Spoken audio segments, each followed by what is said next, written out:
Assalamualaikum warahmatullahi wabarakatuh. Alhamdulillah wassalatu wassalamu ala Rasulillah wa ala alihi wa sahbihi wa mawala. Wa asyhadu an la ilaha illallah wahdahu la syarika lah. Wa asyhadu anna Muhammadan abduhu wa rasuluh. Sallallahu alaihi wa ala alihi wa sahbihi wa man tabi'al huda ila yaumil qiyamah. Alhamdulillah, puji syukur kita haturkan kehadirat Allah. Pagi ini kembali kita lanjutkan kajian rutin dengan membaca buku tafsir salat. Semoga Allah jadikan kita sebagai hambanya yang istiqomah untuk terus belajar dan memperbaiki diri. Dan sebelumnya mungkin kami berpesan kepada Bapak Ibu sekalian untuk mendoakan kebaikan bagi negeri ini. Semoga Allah Subhanahu wa ta'ala melindungi kaum muslimin, masyarakat Indonesia. Semoga Allah memperbaiki hubungan antara rakyat dengan pemerintah. Dan semoga semua permasalahan yang terjadi di negeri kita Allah Subhanahu wa ta'ala selesaikan dengan baik. Allahumma aminna fi awtanina wa aslih a'immatana wa ulata umurina. Allahumma a'inhum ala tanfidi amanatihim. Allahumma rzuq lahum wuzara as-salihin wa bitanat as-salihin. Allahumma amin. Baik, selanjutnya kita kembali ke buku dengan membaca catatan yang ketiga berkaitan dengan nilai pahala yang didapatkan oleh seseorang dari salatnya itu berbanding lurus dengan kualitas khusyuknya. Sebab amalan salat ini amalan lahir batin. Seperti yang kita tahu bahwa salat itu amal lahir batin. Oleh karena itu jika ada orang yang salat hanya lahir saja,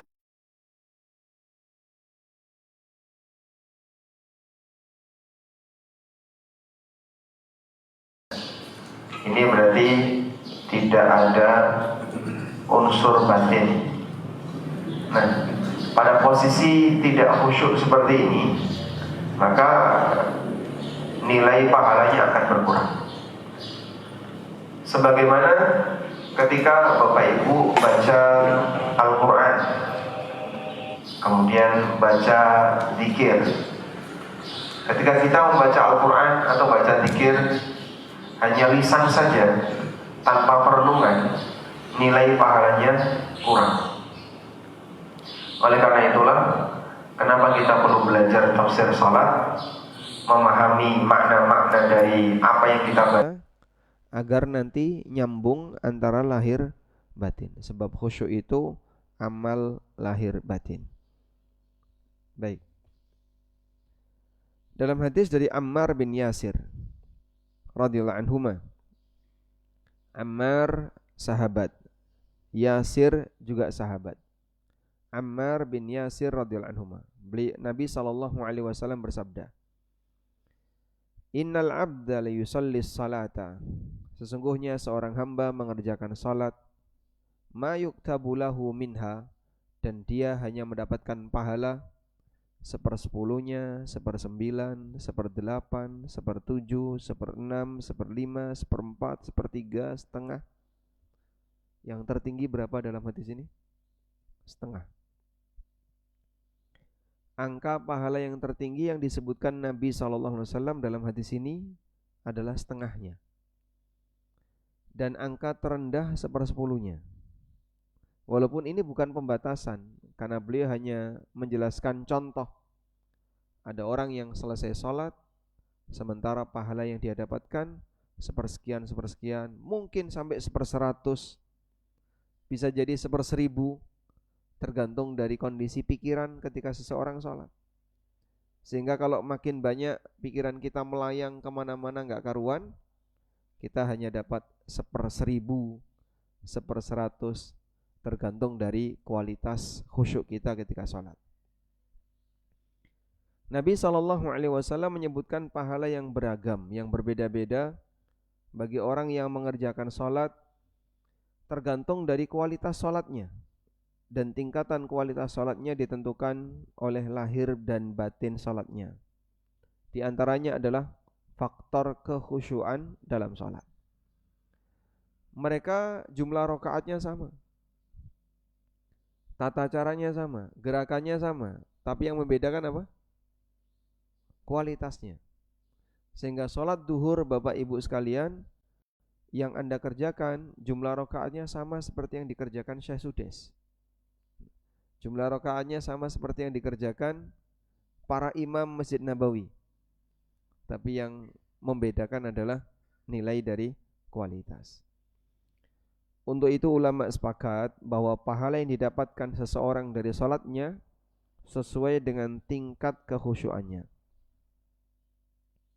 Abdul Wahid bin Yazid rahimahullah pernah mengatakan, di sini saya kutipan, Abdul Wahid bin Yazid Abu Ubaidah al-Basri, ulama generasi tabi'in, termasuk muridnya Hasan al-Basri. Kata Abdul Wahid bin Yazid, ajma'atil ulama ala annahu laysa lil abdi min salatihi illa ma aqal. Ulama sepakat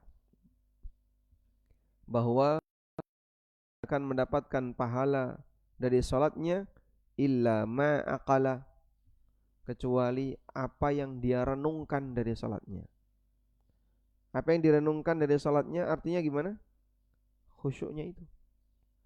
Jadi kalau blank sama sekali ketika salat, pikiran melayang gak terkontrol, bisa jadi tidak ada nilainya sama sekali. Makanya memperjuangkan ini penting. Riwayat yang menegaskan hal ini bisa kita ambil dari keterangan Ibnu Abbas radhiyallahu anhu. Beliau mengatakan, Ibnu Abbas mengatakan, laisa laka min salatika illa ma aqalta minha. Pahala dari salatmu hanya senilai apa yang kamu pikirkan dari salatmu. Kau tidak akan mendapatkan pahala dari salatmu kecuali sesuai dengan apa yang kau renungkan dari salatmu. Baik, cukup jelas. Insyaallah mudah dipahami prakteknya yang berat. Karena mungkin kita akan kesulitan. Kalau bisa khusyuk 100%, bisa setengah saja itu sudah hebat. Setengah khusyuk itu berarti rakaat pertama salat subuh sampai pindah ke rakaat yang kedua full khusyuk. Banyak yang gagal ya.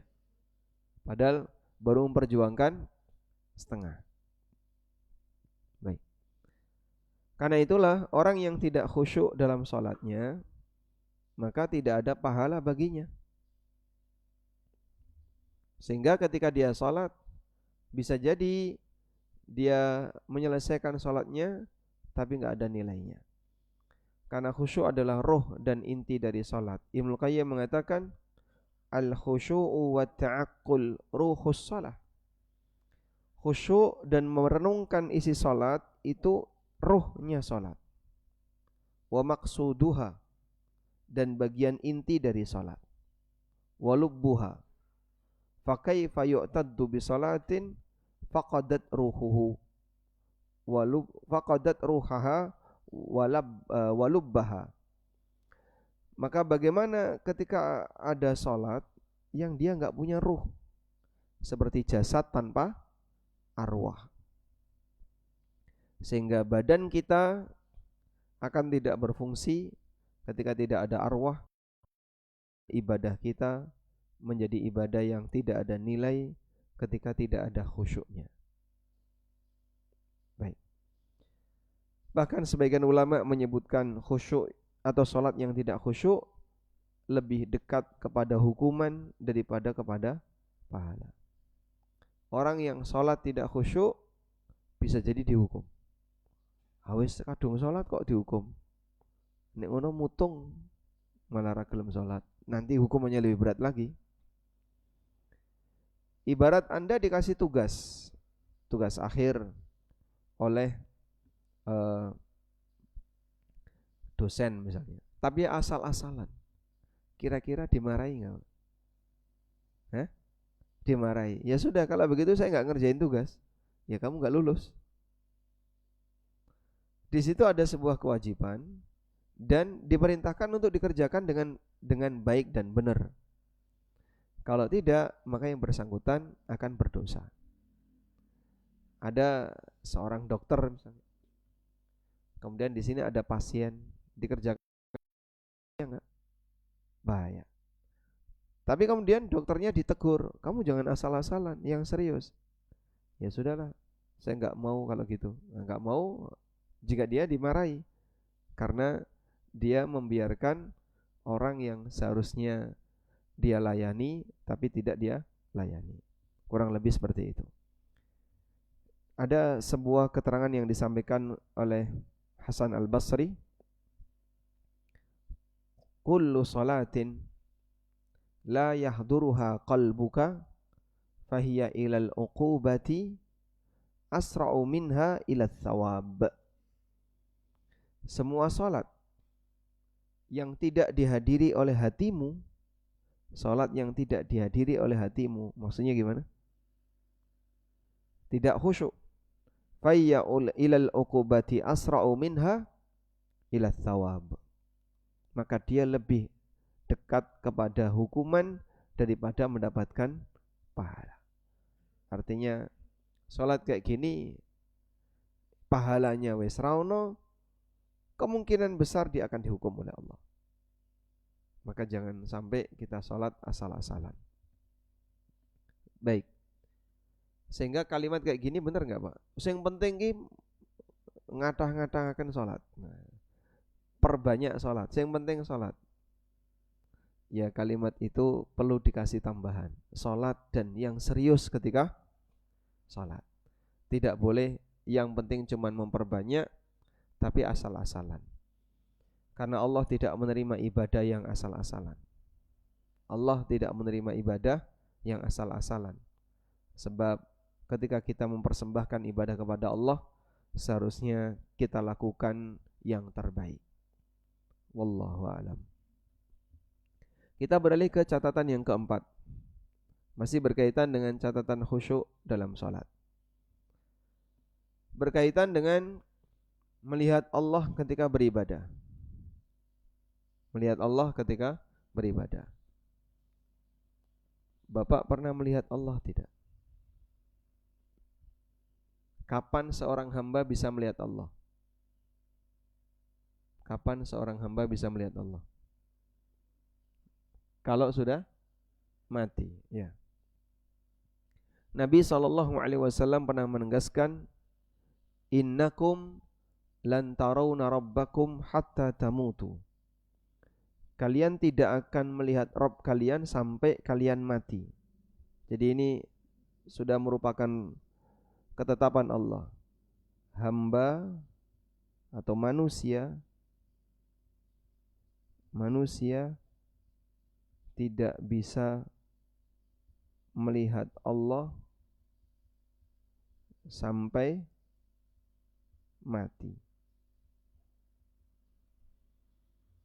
Sehingga sepanjang dia masih hidup, dia tidak akan bisa melihat Allah. Baik. Ada nabi yang pernah minta melihat Allah. Nabi siapa? Nabi Musa. Bagaimana kejadian Nabi Musa minta melihat Allah? Coba kita bukakan firman Allah Subhanahu wa taala.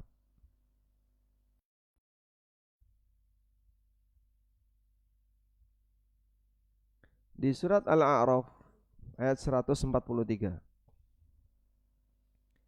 Musa diminta oleh Allah Subhanahu wa taala untuk datang ke atas gunung dalam rangka mendapatkan wahyu. Maka Musa datang ke atas gunung selama 40 hari. Untuk berada di atas gunung selama 40 hari dalam wahyu. Dan ini perbedaan antara Musa dengan Nabi Muhammad SAW. Nabi Muhammad SAW datang ke atas gunung, lalu beliau bertahannuts menyendiri di Gua Hira selama sekian bulan sebelum jadi Nabi.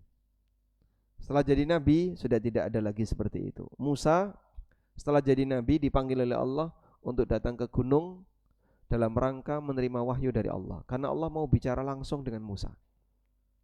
Kenapa harus ke gunung, Pak? Wallahu alam. Allah yang menentukan tempat sesuai dengan yang Dia kehendaki. Walamma jaa Musa limiqatina.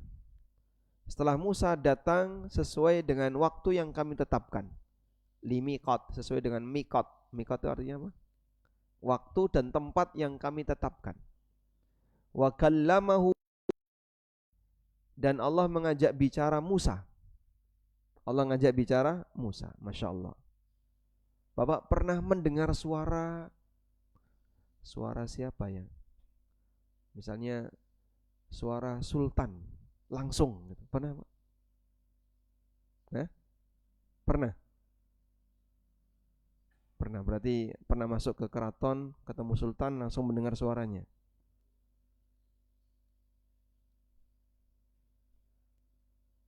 Di kantor gubernur misalnya ya. Tapi mungkin masyarakat biasa mereka nggak pernah. Atau siapa? Orang yang satu di Indonesia, RI 1 misalnya. Pernah nggak mendengarkan suara Pak Prabowo yang langsung di depan beliau? Nggak pernah. Mungkin pernah kita lihat rekamannya, tapi kita tidak pernah mendengar langsung. Kita membaca kalamullah berupa Al-Quran. Itu kalamullah. Tapi kan bentuknya teks yang kita baca. Seperti apa bunyi firman Allah? Musa diajak langsung oleh Allah untuk bicara. Subhanallah. Sehingga Musa mendengar langsung firman Allah. Wa kallamahu rabbuhu, dan Allah mengajak bicara langsung dengan Nabi Musa. Qala, kemudian Musa meminta, Rabbi arini andur ilaik. Ya Allah, berikan kesempatan bagiku untuk melihatmu. Jadi setelah dikasih nikmat bisa mendengar suara Allah, Musa ingin tambah, yaitu bisa melihat wajah Allah. Qala, lalu Allah berfirman, lantarani, kau tidak mungkin bisa melihatku. Walakin indur ilal jabal, namun lihatlah ke arah gunung itu. Beliau berada di sebuah gunung, suruh melihat gunung sebelah. Taqarra makanahu fasawfa tarani. Kalau nanti gunung ini tetap bertahan di tempatnya, kau akan bisa melihatku. Falamma tajalla rabbuhu lil jabal. Ketika gunung ini menampakkan dirinya, ketika Allah Subhanahu wa taala menampakkan dirinya ke gunung. Allah menampakkan dirinya ke gunung, bukan ke Musa, tapi ke gunung. Ja'alahu dakkan. Gunung itu meledak. Wa kharra Musa sa'iqa. Dan Musa langsung tersungkur pingsan. Sehingga Musa melihat gunung meledak, gunung itu enggak kuat, langsung pingsan. Sementara gunung ini meletus karena melihat Allah. Falamma tajalla rabbuhu lil jabal. Ketika Rabbnya menampakkan diri kepada gunung tadi, ja'alahu dakkan, gunung tadi meledak. Masya Allah. Melihat kejadian luar biasa, kadang itu kita nggak kuat. Jangankan seperti ini ya. Kadang kita lihat ada orang tabrakan misalnya, langsung mati seketika di depan kita. Kita gimana Pak? Gemeteran. Bahkan ibu-ibu pingsan. Lihat kayak gitu langsung pingsan. Gak kuat. Karena mental kita lemah. Mental manusia ini lemah. Maka ketika melihat kejadian luar biasa, dalam posisi mentalnya lemah, orang tidak akan kuat. Dia bisa mati, bisa pingsan, dan seterusnya. Dan melihat wajah Allah itu merupakan puncak kenikmatan surga. Melihat wajah Allah ini apa? Puncak kenikmatan surga. Kok bisa Pak? Karena kenikmatan surga diletakkan oleh Allah di mata, di indera penglihatan. Dan puncak kenikmatan surga bentuknya adalah melihat wajah Allah. Apa dalilnya? Ada hadis berikut ini.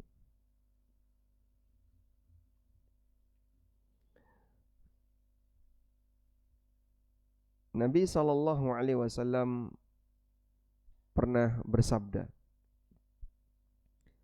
ketika beliau menafsirkan firman Allah Subhanahu wa taala, lilladzina ahsanul husna wa ziyadah, di surat Yunus ayat 26. Lilladzina ahsanul husna wa ziyadah, orang yang berbuat baik akan mendapatkan surga, wa ziyadatun, dan berikut tambahannya. Bagaimana bentuk tambahan itu? Kita lihat di sini. Dari Suhaib bin Sinan Ar-Rumi, Rasulullah SAW bersabda, "Idza dakhala ahlul jannatil jannah." Ketika penduduk surga sudah masuk surga, qala yaqulullahu tabaraka wa ta'ala, maka Allah akan bertanya kepada mereka, "Ya ahlal jannah, an azidukum?" Wahai penduduk surga, pengen apa kalian? Nanti tak kasih. Masya Allah. Sudah diberi kenikmatan surga, masih ditawari tambahan. Kalian pengen apa? Nanti aku tambahkan. Ibarat bapak ya, ketika bapak sebagai tamu, kemudian diterima oleh tuan rumah, setelah itu langsung dikasih hotel bintang 7. Masya Allah. Obat pusing ya. Dah langsung diantarkan ke hotel bintang 7. Baik, silahkan bapak ke sini, mampir dulu di sini, istirahat dulu di sini. Kalau butuh apa, pencet bel ini. Bapak butuh apa, pencet bel ini, nanti saya akan datang. Butuh apapun kita akan penuhi. Masya Allah. Kira-kira kita ngomong apa, Pak?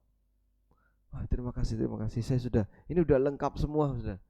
Sudah nggak ada lagi yang kira-kira mau diminta. Malu kita mau minta. Karena semuanya sudah dikasihkan. Semua fasilitas yang kita butuhkan sudah ada. Penduduk surga seperti itu. Setelah mereka dimasukkan oleh Allah ke dalam surga, ditawari oleh Allah, turiduna syai'an azidukum, kalian masih menghendaki apa? Akan aku tambahkan untuk kalian. Fayaqulun, maka penduduk surga ini menjawab, alam tubayyid wujuhana, mau minta apa lagi? Ya Allah, bukankah engkau telah membuat wajah kami jadi putih? Alam tudkhilnal jannah wa tunajjina minan nar, bukankah engkau telah memasukkan kami ke dalam surga dan menyelamatkan kami dari neraka? Sudah, itu semuanya sudah komplit. Di surga sudah ada semuanya. Namun ada satu nikmat yang belum Allah berikan. Dan Allah tidak pernah ingkar janji. Maka nikmat itu Allah berikan pada posisi penduduk surga sudah lupa. Fayakshiful hijab, maka Allah Subhanahu wa ta'ala membuka tabir wajahnya. Fama u'tu syai'an ahabba ilaihim minan nadhari ila rabbihim azza wa jalla, dan belum ada kenikmatan yang lebih mereka cintai melebihi melihat wajah Allah Subhanahu wa ta'ala. Kali itu mereka ketemu dengan zat yang selama ini mereka ibadahi. Di saat itu mereka ketemu dengan zat yang telah menciptakan mereka, Allah Subhanahu wa ta'ala. Masya Allah, diberi kesempatan ketemu dengan Allah yang selama ini sudah banyak memberi kebaikan bagi kita. Jadi kalau misalnya kayak gini ya, bapak-bapak ini dikasih tawaran, jangan mikir usia Pak ya, pokoknya mikir yang penting kuat. Dikasih tawaran, Pak, mau nggak nikah lagi Pak? Anda jawab mau.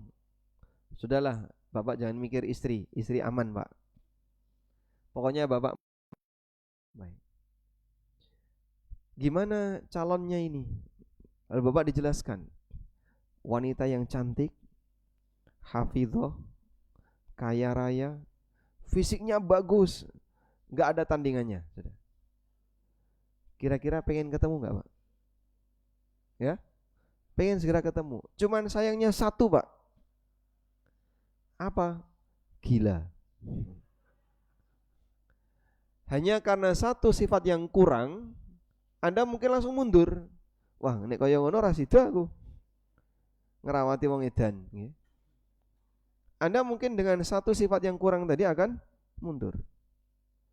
Allah menceritakan dirinya dalam Al-Quran dengan berbagai macam sifat-sifat yang mulia. Allah bercerita tentang dirinya dengan berbagai macam sifat yang mulia tanpa ada satu yang kurang. Ar-Rahmanur Rahim, Al-Karimul Wadud, Al-Ghafur, Ar-Razzaq, Asy-Syakur, As-Salamul Mu'minul Muhaiminul Azizul Jabbarul Mutakabbir, Subhanahu wa ta'ala amma yusyrikun. Dan semua nama-nama yang indah. Mendengar nama-nama ini, itu seperti Bapak diceritai, Pak, ini ada hadiah. Bapak menerima sebuah hadiah, isinya emas 1 kilo. Apa ini? Emas Pak, 1 kilo. Aduh. Siapa yang ngasih? Yang ngasih si A. Beliau ada di luar kota. Beliau itu orangnya dermawan, baik hati, ini. Oh, Anda mungkin akan merasa penasaran. Saya kok penasaran, pengen ketemu beliau itu kayak apa orangnya. Tapi nggak ada fotonya. Saya penasaran, pengen ketemu beliau. Apa yang bisa kita bayangkan ketika seorang hamba ketemu Allah yang selama ini banyak memberikan kebaikan baginya?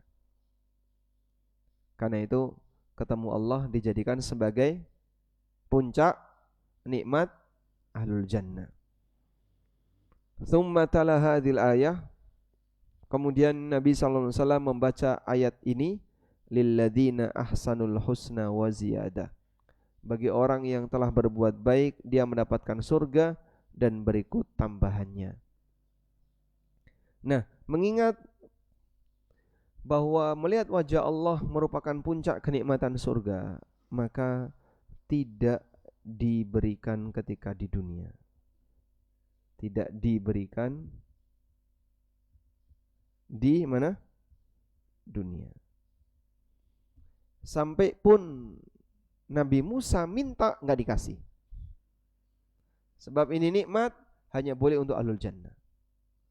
Maka nikmat semacam ini tidak boleh diberikan sepanjang manusia itu berada di dunia. Sehingga Nabi SAW tidak melihat wajah Allah bahkan ketika beliau Isra Mi'raj.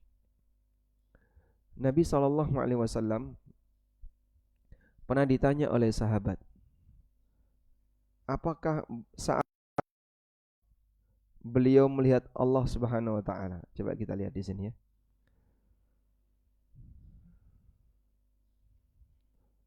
Dari Abdullah bin Syakik, aku pernah bertanya kepada, lau ra'aitu Rasulullah sallallahu alaihi wasallam la sa'altuhu. Andaikan aku ketemu Nabi sallallahu alaihi wasallam, aku akan beranikan untuk bertanya kepada beliau. An ayyi syai'in kunta tas'alu? Abu Dzar tanya sama Abdullah bin Syakik. Abdullah bin Syakik ini tabi'in. Abdullah bin Syakik tabi'in, enggak ketemu Nabi sallallahu alaihi wasallam, tanya sama Abu Dzar. Wahai Abu Dzar, andaikan aku ketemu Nabi sallallahu alaihi wasallam, aku akan tanya kepada beliau. Abu Dzar tanya sama Abdullah bin Syakik, kira-kira pertanyaanmu apa yang akan kau sampaikan kepada Nabi sallallahu alaihi wasallam? Kuntu as'aluhu hal ra'aita rabbak. Aku akan tanya kepada beliau, apakah Anda pernah melihat Allah? Faqala Abu Dzar, kalau Abu Dzar mengatakan, sa'altuhu, aku sudah pernah bertanya itu kepada Nabi sallallahu alaihi wasallam. Faqala, dan beliau menjawab, ra'aitu nura, aku hanya melihat cahaya. Aku hanya melihat cahaya. Hadis sahih riwayat Muslim. Sahih riwayat Muslim. Baik. Dalam riwayat yang lain dari Abu Dzar juga, bahwa beliau pernah bertanya kepada Rasulullah sallallahu alaihi wasallam, hal ra'aita rabbak, apakah engkau pernah melihat Allah? Faqala, lalu kata Nabi sallallahu alaihi wasallam, nurun anna ara.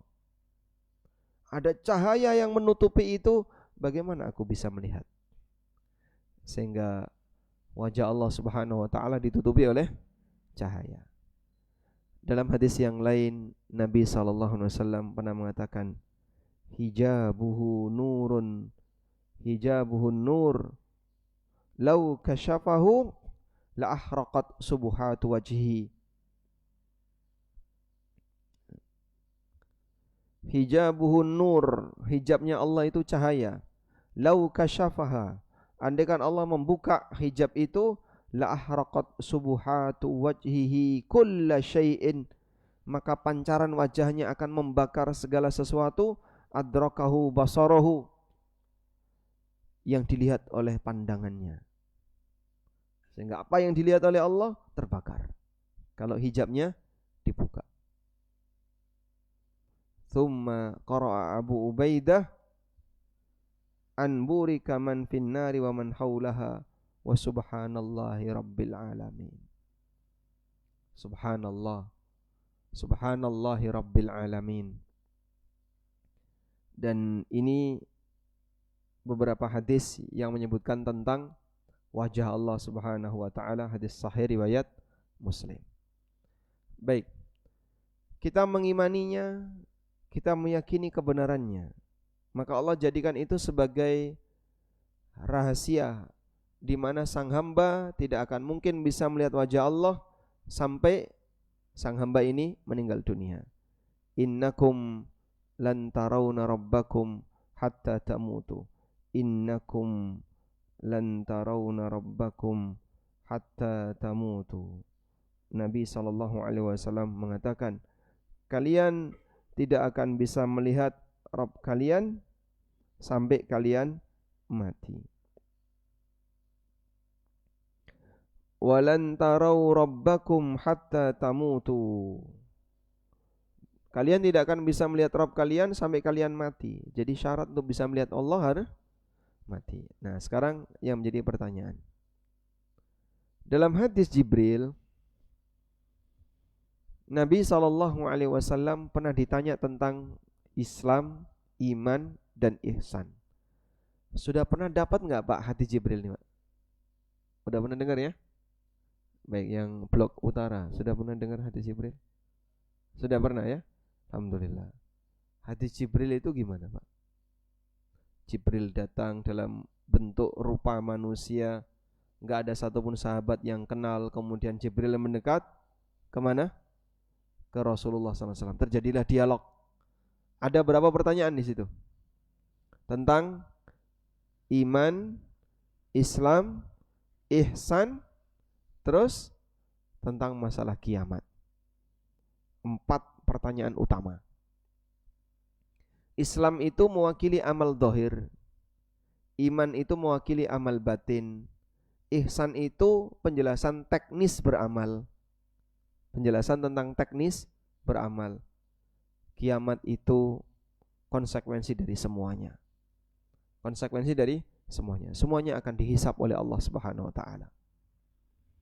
Sehingga sekarang Bapak Ibu terjadi carut marut dunia, ya, baik di Indonesia maupun di tempat yang lain.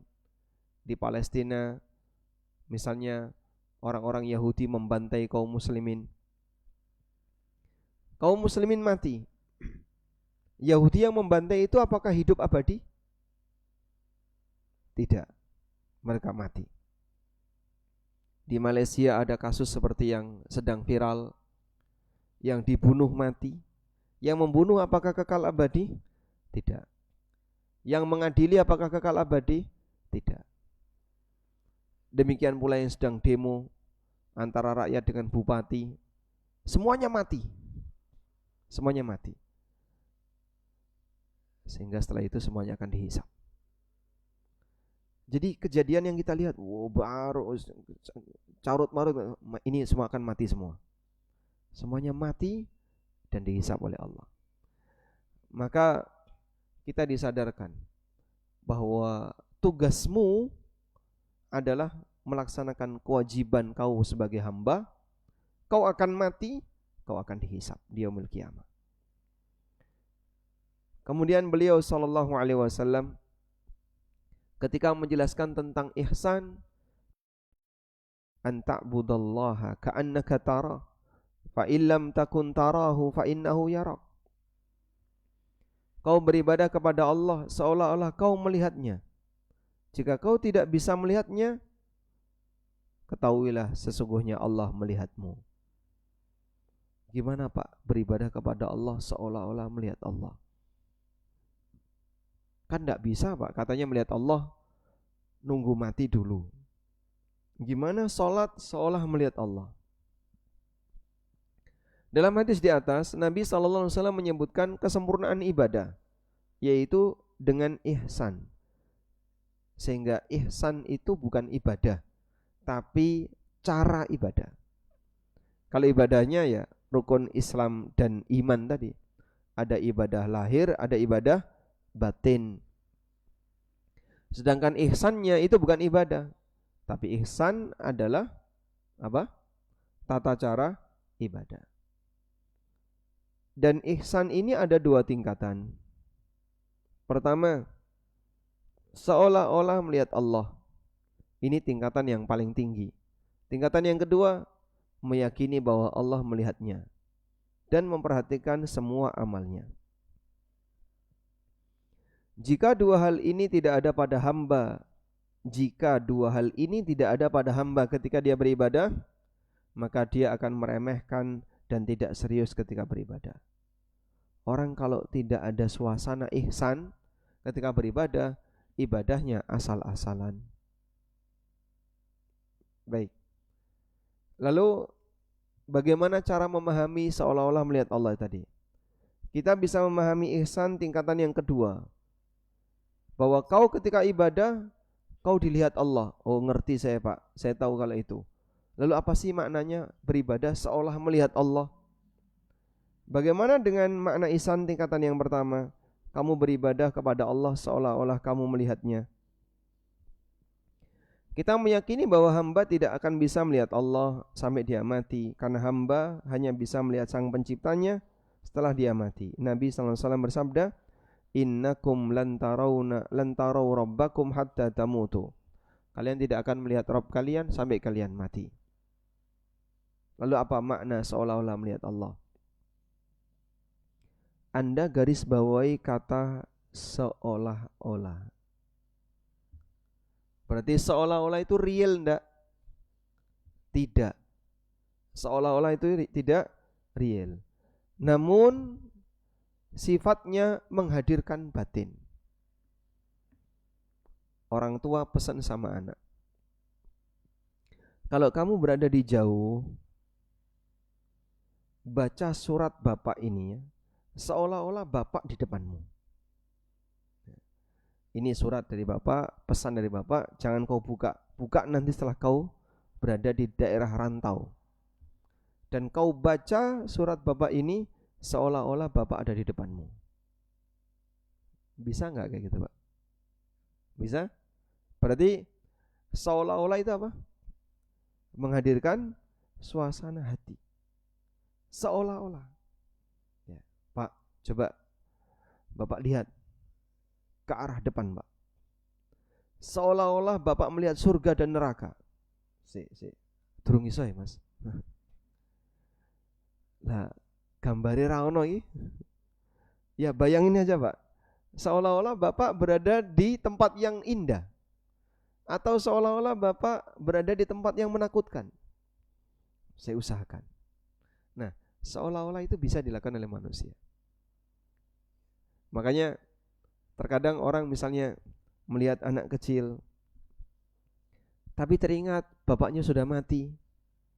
Saat dia berhadapan dengan anak kecil tadi, dia membayangkan bapaknya. Seolah-olah bapaknya ada di sini. Padahal bapaknya sudah mati. Itulah yang dimaksud seolah-olah. Nah, Rasulullah SAW beliau membuat gambaran seolah-olah, seakan-akan, bukan realita kejadian. Karena enggak mungkin. Manusia tidak mungkin bisa melihat Allah. Baik. Ada yang mau disampaikan enggak di sini? Kalau enggak ada, kita selesaikan. Enggak ada ya, lanjut ya. Nah, Oh, Masya Allah. Baik, berarti sampai di sini dulu. Nanti di pertemuan berikutnya kita mau bahas seolah-olah melihat Allah. Wassallallahu ala nabiyyina Muhammadin wa ala alihi wa sahbihi wasallam.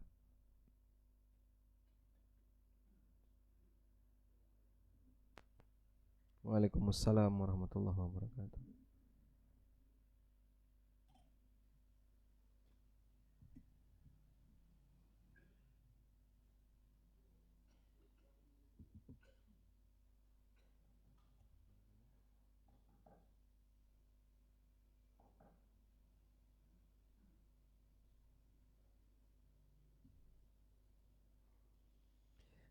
Baik Pak, coba dibuat seolah-olah mic-nya menyala.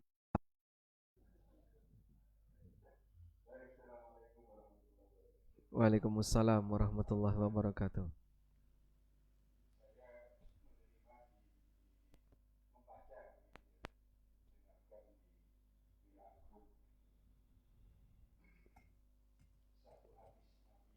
Sallallahu alaihi wasallam.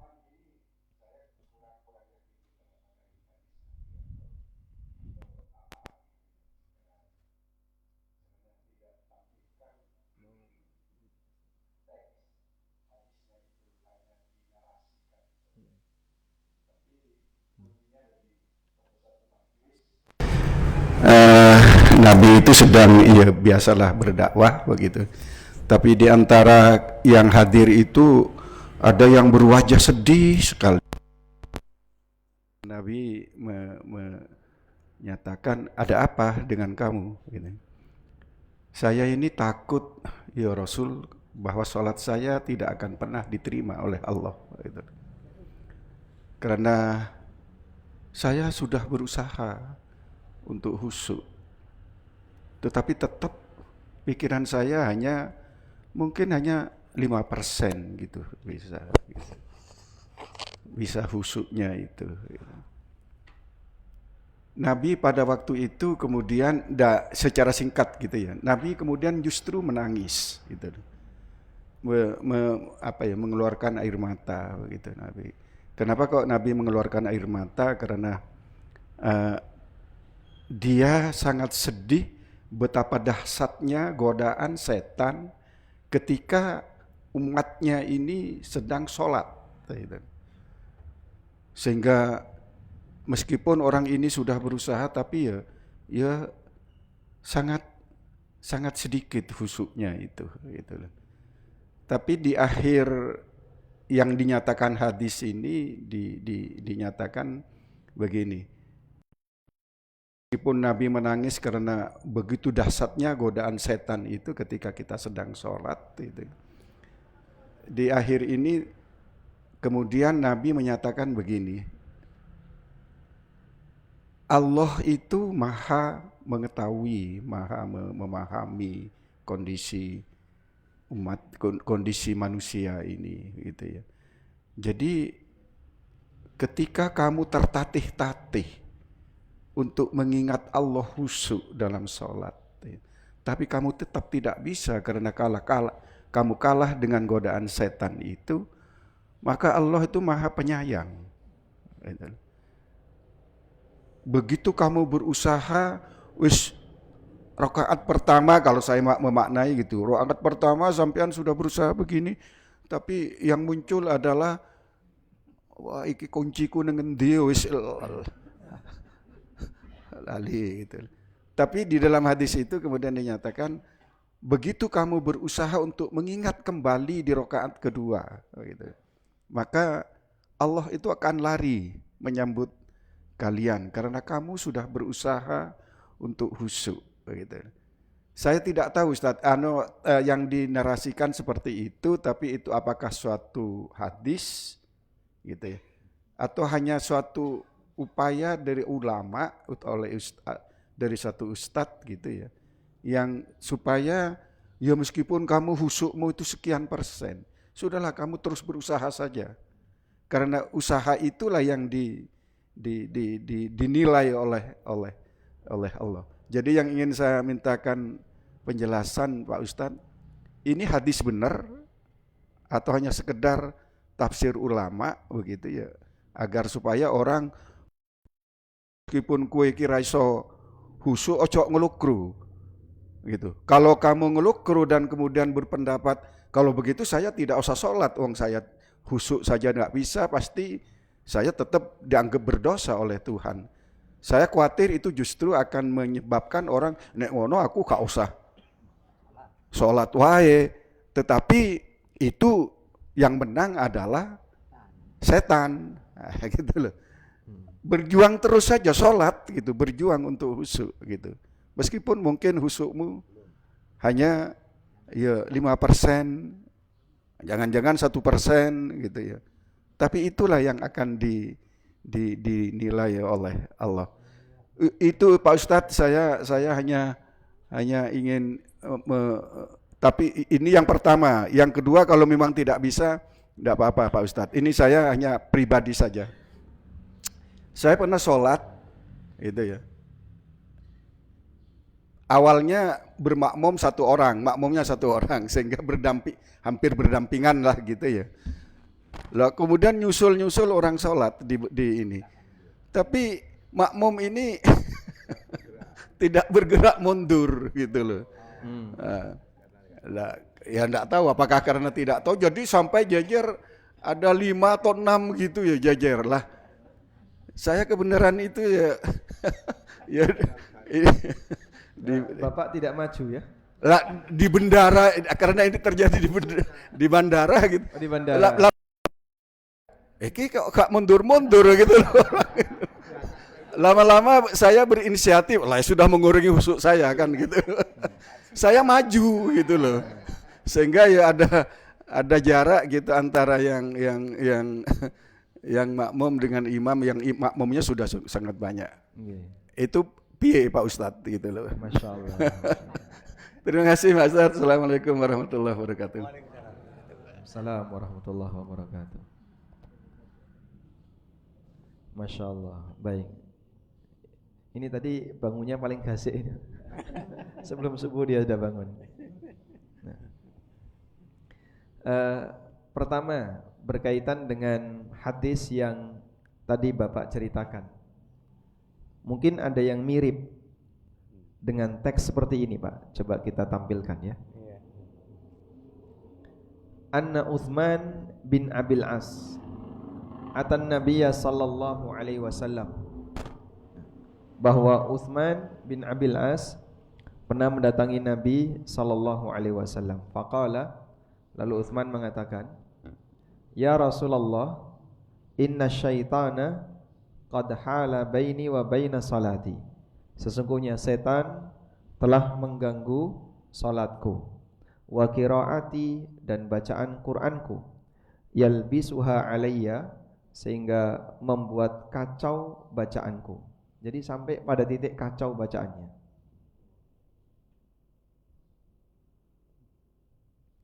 Faqala Rasulullah sallallahu alaihi wasallam, lalu Rasulullah sallallahu alaihi wasallam mengatakan, dzaka syaitanun yuqalu lahu khinzab. Itu adalah setan namanya khinzab. Fa idza ahsastahu, kalau kamu merasakan suasana seperti itu, fata'awwadz billahi minhu, mintalah perlindungan kepada Allah darinya. Ucapkan a'udzu billahi minasyaitonir rajim.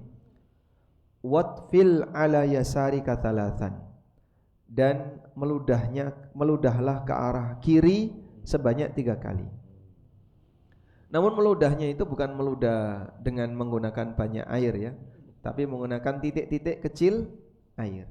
Meludahlah ke arah kiri sebanyak 3 kali. Fa'altu dzalika fa'adhabahu Allahu ta'ala anni, maka aku lakukan itu dan Allah Subhanahu wa taala menghilangkan gangguan setan tadi. Hadis sahih riwayat Muslim. Sedangkan yang tangis-tangisan itu ada di hadis riwayat Muslim juga dari sahabat Khandalah Ibn Rabi', annahu marra bi Abi Bakrin wa huwa yabki. Itu pernah nangis di depan Abu Bakar. Maka Abu Bakar tanya, "Malaka ya Handalah? Kenapa kamu wahai Handalah?" Kemudian Handalah bilang, "Nafaqah Handalah wahai Abu Bakar." Wahai Abu Bakar, Handalah munafik. Kami kalau berada di dekat Nabi SAW seolah-olah surga dan neraka itu ada di depan kami. Ka'anna ra'a ainin, seperti kami melihat dengan mata kepala kami sendiri. Begitu istri dan anak-anak kami lupa semuanya. Kata Abu Bakar, fa wallahi, demi Allah kita juga mengalami yang sama. Mari kita berangkat menuju Rasulullah sallallahu alaihi wasallam. Akhirnya mereka berangkat menemui Rasulullah sallallahu alaihi wasallam. Lalu Rasulullah sallallahu alaihi wasallam mengatakan, "Kenapa kamu wahai Handalah?" Handalah menyampaikan seperti yang tadi disampaikan kepada Abu Bakar. Kemudian Nabi sallallahu alaihi wasallam mengatakan, "Lau tadumuna 'alal halil lati taqumuna biha min 'indi." Andaikan kondisimu itu sama persis sebagaimana ketika kamu berada di dekatku, la safahatkumul malaikah fi majalisikum, maka malaikat akan menyalamimu ketika kamu di tempat tinggalmu. Jadi kalau kamu dalam situasi selalu takut kepada Allah, sebagaimana ketika kamu berada di hadapanku, sampai di rumah pun kayak gitu, ketika kerja juga kayak gitu, kamu disalami malaikat. Walakin ya Handalah, sa'atan wa sa'atan, sa'atan wa sa'atan. Tapi Handalah, masing-masing itu ada waktunya. Kadang orang itu khusyuk sampai seolah-olah surga dan neraka ada di depannya. Kadang orang itu ya suasananya turun, tidak sebagaimana yang pertama tadi. Baik, ini kalau yang saya jumpai terkait tangis-tangisannya. Namun pada intinya para sahabat radhiyallahu taala anhum, mereka ketika sholat berjuang sebaik mungkin.